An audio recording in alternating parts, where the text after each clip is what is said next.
नमस्कार, स्वागत आहे तुमचं माझ्या एका नवीन व्हिडिओमध्ये. तर वातावरण बघा कसलं झालेलं आहे तुम्हाला मी दाखवते. कारण पाऊस येतोय ना, अजून पाऊस चालू आहे.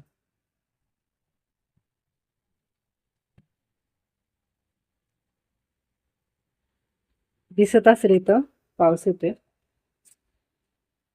आणि म्हटलं की जरा चहा वगैरे पिला आणि असं शांत बसायला खूप आवडतं.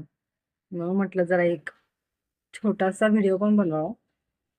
कारण तुम्हाला माहिती आहे की जरा इंग्लिश पण बोलण्यासाठी मी YouTubeवर व्हिडिओज वगैरे बघते आणि असं वाटतं लहान मुलांना आपण जर म्हणजे जे दररोज आपण जे शब्द बोलतो त्यांना, तर ते आपण प्रयत्न करायचा की इंग्लिशमध्ये बोला. आता मी काय करते, जेव्हा काही-काही शब्द येतात आपल्याला कळतं, समजतं की आपल्याला काय बोलायचंय आणि काही-काही वेळेस समजत नाही त्यावेळेस ना मी ChatGPTचा वापर करायचा.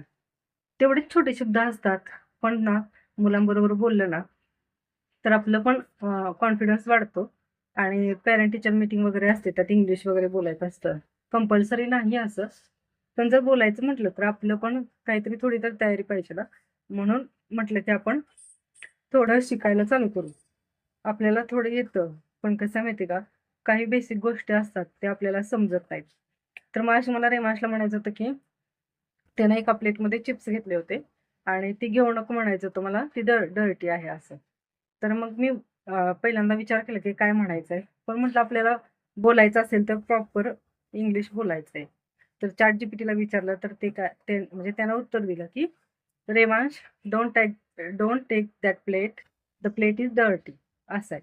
तर मग असं म्हटल्यानंतर असे त्याचे 2-3 अर्थ येतात. म्हणजे plate is dirty, don't take that किंवा टेक अनदर वन, दुसरी कोणती तरी घे. असे काही-काही शब्द असतात. त्यामुळे मग जर आपण ते प्रॅक्टिस केली ना डेली, तर आपल्याला पण ना इंग्लिशची म्हणजे आपल्यात पण कॉन्फिडन्स येतो. असं नाही की क्लासेस लावायची गरज आहे.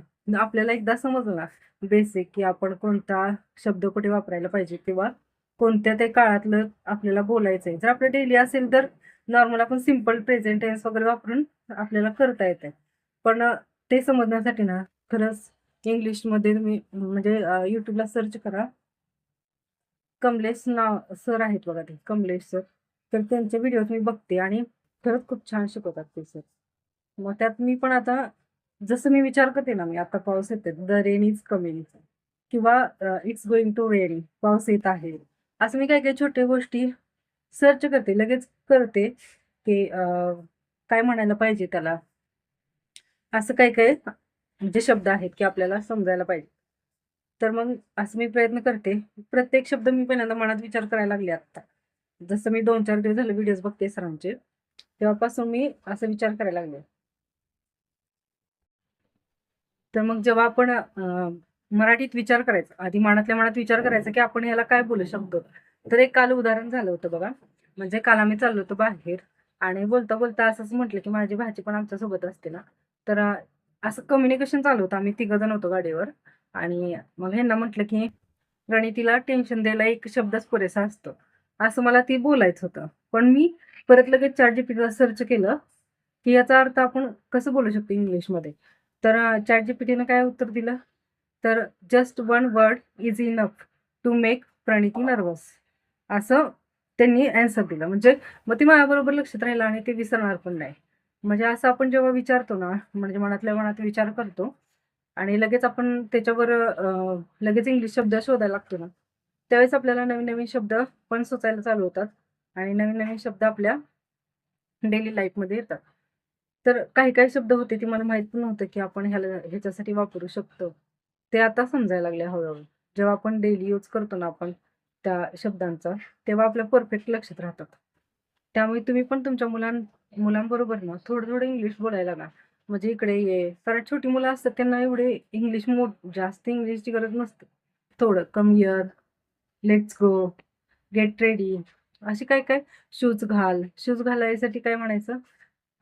Put your shoes and socks.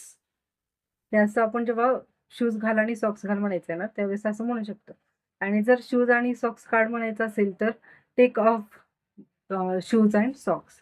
Take off जेव्हा काढतो त्यावेळेस आणि पुट पुट ऑन म्हणजे ते घालायच्या वेळेस. तर असे काही काही शब्द आहेत. तर बसमध्ये चढ, गेट ऑन द बस. नंतर बसमधून उतरायचं आहे, तर गेट ऑफ द बस. तर अशा छोट्या-छोट्या गोष्टी आहेत. तर त्या शिकायला चालू केलेल्या आहेत. जर आपल्याला विचारायचं आहे की चहा घ्यायचा आहे का? तर do you want some tea? Would you like some tea? असं विचारलं तर चालतंय. आणि जर त्यांनी चहा पिलाच असेल तर ते काय म्हणणार? I just had T. ते असं छान वाटतं कधी-कधी आपल्याला आपल्या मनातल्या मनात बोलायला. आय जस्ट हॅड टी असं म्हणायचं.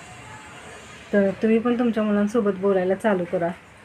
जेव्हा आपण इंग्लिश बोलतो ना, एक वेगळाच कॉन्फिडन्स येतो ना, कारण खूप भीती वाटते. म्हणजे पहिल्यापासूनच असं आहे.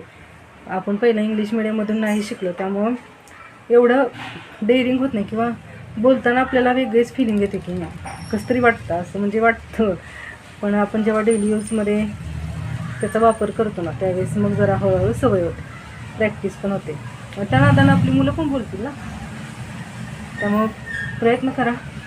आणि चॅनलवर नवीन असाल तर लाईक, शेअर आणि सबस्क्राईब नक्की करा.